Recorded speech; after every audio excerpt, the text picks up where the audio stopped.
जय सिया राम। राम राम सभी प्रिय दर्शकों को हमारे चैनल में हार्दिक स्वागत है। प्रिय दर्शकों, मैं हूं आचार्य अनंत रामदास। आज पुनः उपस्थित हुआ हूं एक नए विचारों के साथ। भगवान माँ भारती के श्री चरणों में आप सबकी मंगलमय और कुशलमय की कामना करते हुए हार्दिक दीपावली की महोत्सव आज पुण्य पावन पर्व पर आप सबको फलने फूलने की और आगे बढ़ने की, आपके जीवन में उन्नति को उत्तर वृद्धि पाने के लिए और आपकी घर में महाकाल भगवान सदैव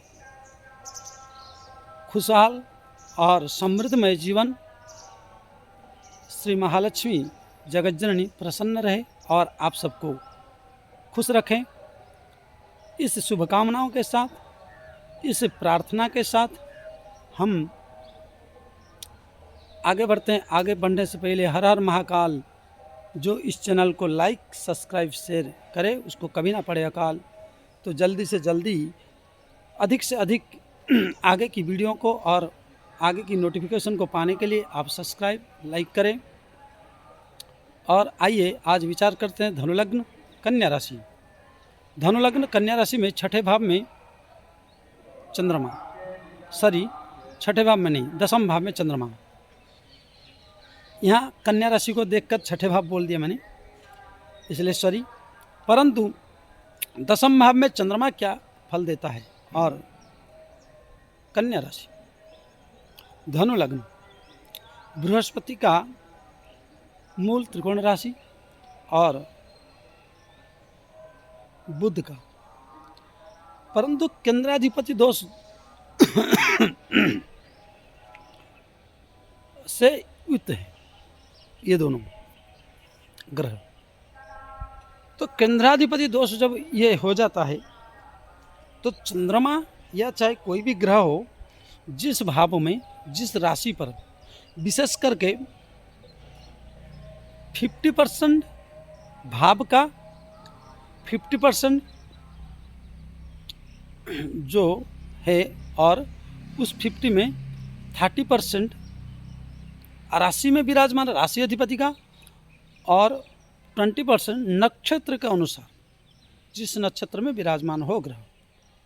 अब वो किस डिग्री में किस ये में बैठा है, दसम भाव में तो सबकी बैठा है, परंतु कन्या राशि कहने से मान लीजिए धनु लग्न और कन्या राशि, परंतु कितने डिग्री पर कौन सी नक्षत्र पे आपकी कुंडली में बैठा है वो जानना बहुत ज़रूरी है। तो उसको अगर हम जज करें तो फिर हमारी सटीक उत्तर आती है। तो यहाँ चंद्रमा दसम भाव में आपकी जल संबंधित, अन्न संबंधित, व्यवसाय में, मतलब जितने भी सस्य भूमि से उपार्जित फल फ्रूट, जल, चावल, गेहूँ, आटा, दाल, चावल आदि ये जो चीज़ व्यापार बिजनेस में चंद्रमा यहाँ दसम अधिपति कारक है और एक बेहतरीन परिणाम देते हैं, परंतु अष्टमाधिपति भी है। तो आपको कंटिन्यू प्रोग्रेसिव नहीं मिलेगा अगर अन्य राजयोगों को सुदृढ़ता नहीं हो, अन्य राजयोगों की एक्टिव बढ़िया से ना हो, या चंद्रमा पर बृहस्पति की या शुक्र का दृष्टि ना हो, या किसी भाग्याधिपति का दृष्टि ना हो, तो यहाँ मतलब आपको एक विशेष रूप से जो प्रोग्रेसिव, विशेष रूप से जो एक उन्नति और आपकी लगातार इनकम सोर्स जो बनना था उसमें कठिनाई आएगी, उसमें दिक्कत आएगी, उसमें एक प्रॉब्लम क्रिएट होगी। और वर्तमान अगर देखा जाए 2023 और 24 की बात करें तो आपके लिए मीडियम फल है, क्योंकि तीसरे भाव में परमानेंटली बैठे हैं और परमानेंटली जब आपकी विराजमान है तो छठे आठवें का भी योग बनता है चंद्र कुंडल से शनि। तो आपके लिए विशेष कारक नहीं है। आपकी परेशानी कहीं ना कहीं रोग, रिपु, ऋण आदि से ग्रसित, व्याधि से ग्रसित और हर काम में रुकावट, हर काम में परेशानी और क्षीण चंद्रमा हुआ तो मानसिक परेशानी, घर में कलह, हर काम में रुकावट, हर काम में अड़चन। हाँ, अगर कहीं शनि अगर आपकी उच्च हुए और शनि स्वगृही हुए, स्वराशिस्थ हुए, तो आपके लिए बेहतरीन फल भी है। परंतु आपने दुखी होने की कोई ज़रूरत नहीं है। जितना गंवाए हैं तो आगे चल के आपके लिए बहुत बेहतरीन फल प्राप्त होगा। चतुर्थ भाव में जब शनि आएंगे तो सुख समृद्धि का उन्नति और उत्तर वृद्धि करेंगे। ये बहुत जल्द आपकी 2025 मार्च के बाद शनि की आगमन हो रही है। आपकी चतुर्थ भाव धनु लग्न और कन्या राशि वालों के लिए। तो यहाँ आपको जो इस 2.5 साल में जो प्रॉब्लम क्रिएट हुई है, जो परेशानी उत्पत्ति हुई है, जो आपको तरह तरह के मानसिकता, टेंशन आदि जो लॉस हुआ है, जो घर में कलह है, अविद्रोह है, इस सब में एक परेशानी, उलझने जो पैदा हुई है, उसमें एक बहुत बड़ा बदलाव अंतर आएगी। और आपको मान के चलिए 5 महीना लगभग और बच गया है। तो ये है आपकी विशेष रूप से ये ग्रहों की स्थिति, ये विचारों की स्थिति। परंतु आपके जीवन में कभी अचानक धन प्राप्त हो जाएगा, कभी अचानक लॉस में जाएगा।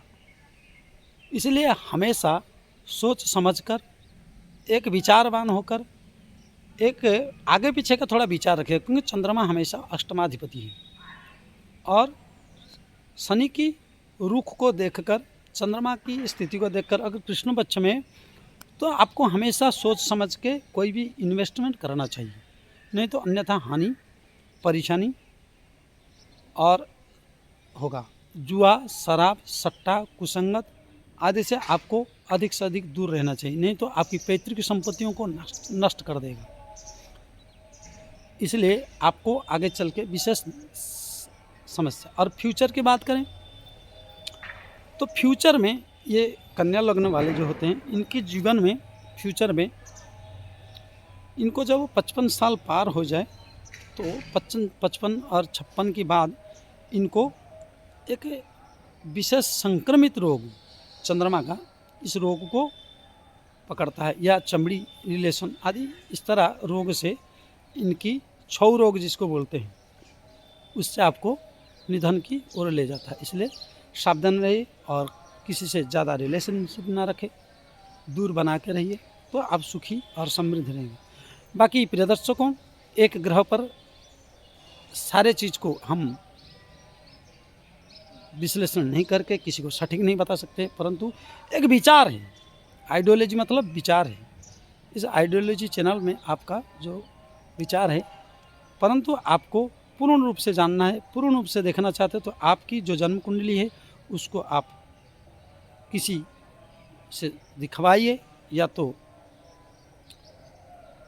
किसी से आप प्रेडिक्शन करवाइए, या तो हमसे कराना चाहते हैं तो हमारे टाइटल के नीचे दिए हुए नंबरों पर संपर्क करके उचित शुल्क देकर आप इस वीडियो को देखकर आप नंबरों से संपर्क करके आप उसको प्रेडिक्शन करके, जो हमारे द्वारा जड़ी बूटी और जाप वैदिक मार्ग से सनातन जो पुराण शास्त्रयुक्त मार्ग है, उस हिसाब से जो हो सकेगा हम करने को तैयार हैं, और हम करते हैं, कराते हैं अगले वाले का स्थिति परिस्थिति को देखकर।